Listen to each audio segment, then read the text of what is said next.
Sa ngayon guys, marami na pong loko-loko or scammer using GCash.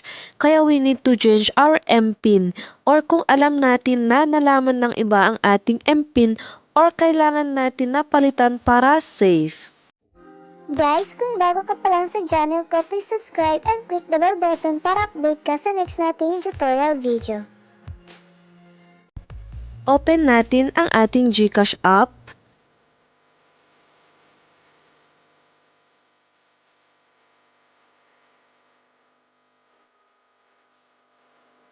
Enter mobile PIN.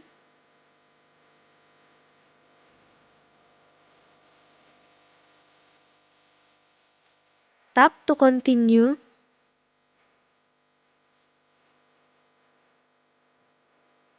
Click natin itong profile sa baba.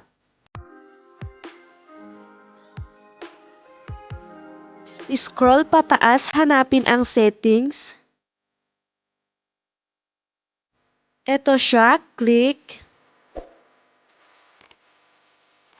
Makikita natin dyan guys yung change MPIN. Click then enter natin yung current MPIN natin. Set new MPIN. Ilagay natin yung gusto natin na MPIN. Note guys, iwasan natin yung madaling mahulaan tulad ng 1234, 111 or yung birth date natin. Pagkatapos, click submit. So yan guys, napalitan na po ang GCash MPIN natin.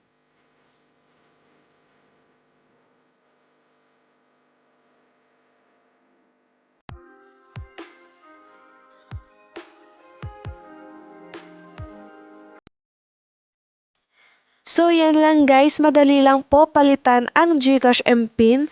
Hope nakatulong itong video sa inyo. So please don't forget to subscribe and click the bell button para update kayo sa next nating tutorial video.